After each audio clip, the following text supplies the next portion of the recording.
Our next guest is 28-year-old Allie Phillips. She's a mother and a small business owner, and now she's running for political office in Tennessee in her home district, District 75. Her political campaign was inspired by a very personal journey, her pregnancy with her late daughter, Miley Rose. At the time of her pregnancy, Tennessee's trigger ban would have made it a felony for her to get an abortion in the state, even despite the risk the pregnancy posed to Allie's life. Allie, thank you so much for joining us and bravely sharing your story tonight. You started posting about your pregnancy journey with your thousands of TikTok followers back in 2022 as you and your husband excitedly were preparing to welcome your baby girl. But then at your 19-week visit, doctors found severe anomalies with Miley, so severe, in fact, that both of your lives were at risk. Tell us what happened then and why you were denied an abortion.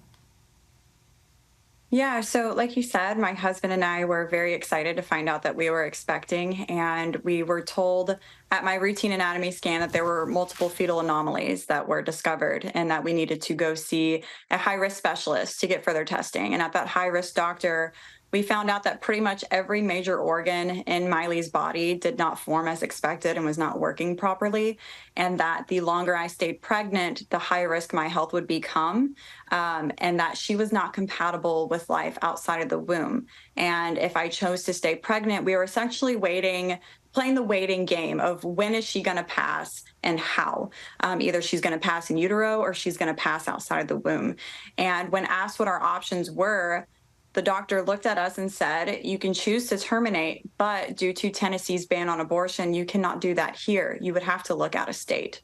And so that's when it really kind of weighed heavy on us, knowing that if I chose to stay pregnant, I was putting my life at risk. And I have a 6-year-old daughter here that I need to live for. So choosing to stay pregnant wasn't the option for us. Termination was going to be the safest and most effective route for me and my family. And knowing that we now had this journey ahead of us, it was devastating. You posted about one of your most vulnerable moments, sitting on the floor in New York City when you found out that Miley didn't have a heartbeat. What was it like to have to leave the state of Tennessee and fly to New York for care? I was angry, I was traumatized, I was confused, like, why me? And in that moment in New York City, my husband flew up there with me, but the clinic I went to is a patient-only clinic, so he wasn't allowed to be there with me. And so when I found out that she was deceased, I had to call and tell my husband over the phone that our daughter was gone. And I've never felt more alone in my life than being in a foreign city around doctors I've never met, by myself in a hallway, just finding out that my daughter was gone. It was the most devastating and traumatic experience I think I've ever been through. Prior to that trauma, had you ever considered running for political office? Never. Politics was never something I saw myself doing. I thought I was doing my due diligence by going out and voting in every election. Running for office was, I would say you were crazy if you would have told me that I would be a political candidate.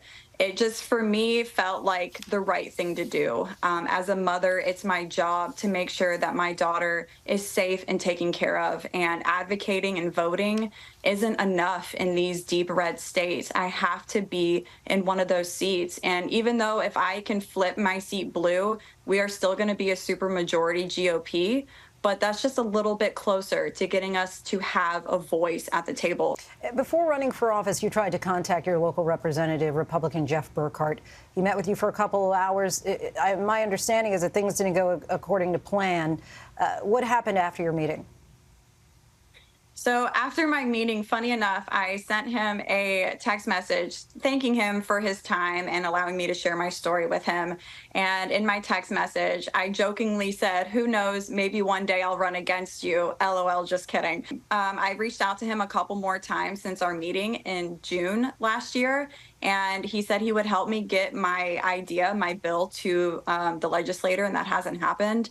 And so I figured, why wait around and wait for a man to help me when I can do it myself? I mean, you mentioned that bill. Tell us specifically about Miley's Law and what it aims to do. Yeah, so Miley's Law, in short, in simple terms, would be giving choice back to parents when diagnosed with fetal anomalies.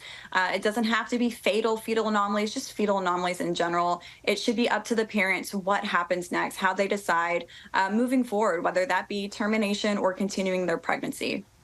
Allie Phillips, we thank you so much for your time. Really appreciate you joining us tonight. Well, thank you so much for having me.